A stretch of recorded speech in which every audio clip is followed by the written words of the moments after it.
कांद्याची पात 20 रुपये. चला तर मग दाखवते तुम्हाला माझ्या पद्धतीची कांद्याची पात.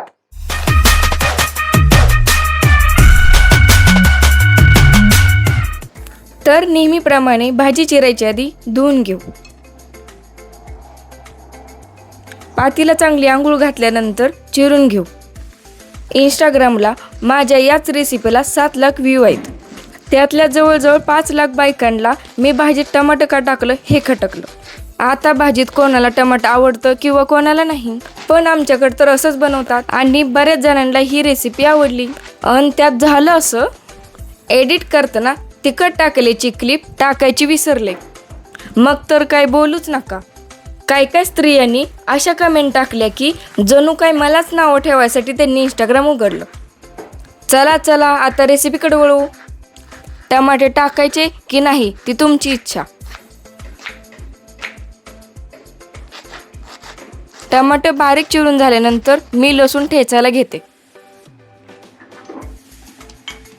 10-12 लसणाच्या पाकळ्या खलबत्त्यात चांगल्या बारीक ठेचून घ्यायच्या.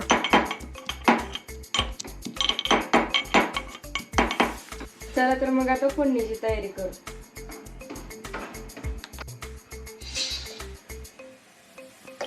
जिरे मोहरीची फोडणी न देता मी डायरेक्ट लसणाची फोडणी देत आहे, कारण कांद्याच्या पातीत जिरे मोहरी अजिबात चांगली लागत नाही.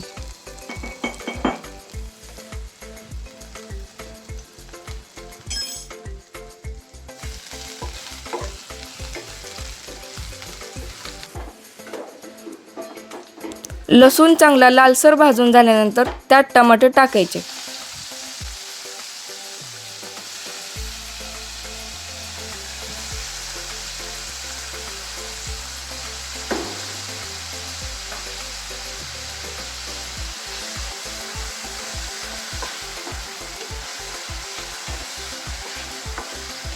टमाटर लवकर किंवा मऊ शिजावं म्हणून त्यात थोडंसं मीठ टाकून शिजवून घ्यायचं.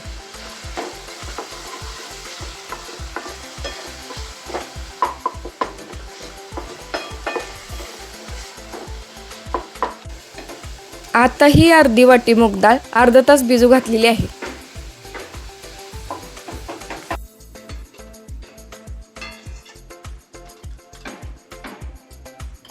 टमाटर चांगलं भाजून झाल्यानंतर अर्धा चमचा हळद टाकायची.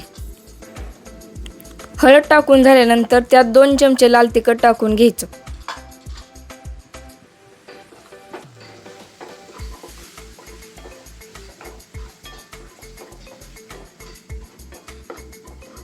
लाल तिखट भाजून झाल्यानंतर डाळ टाकून घ्यायची.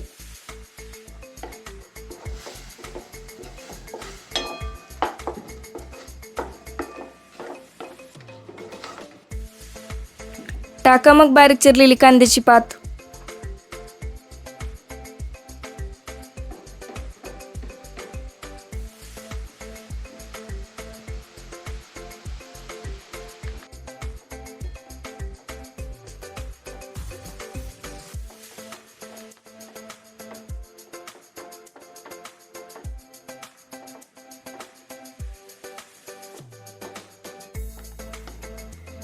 कांद्याच्या पातीत अजिबात पाणी ओतायचं नाही, कारण कांद्याच्या पातीला झाकून ठेवले की पाणी सुटतं आपोआप.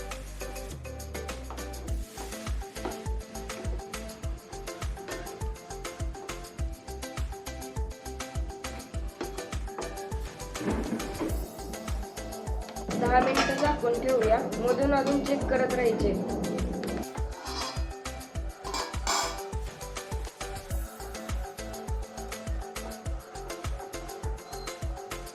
जर तुमच्या इकडे भाज्यांमध्ये शेंगदाण्याचं कूट खात असाल तर तुम्ही नक्की टाकू शकता. तर मग झाली अशी झटपट रेसिपी तयार. सबस्क्राईब केले नसेल तर सबस्क्राईब नक्की करा, बेल बटन दाबा आणि लाईक करा. कोड शोधणाऱ्यांनो, कोड आत्ताई.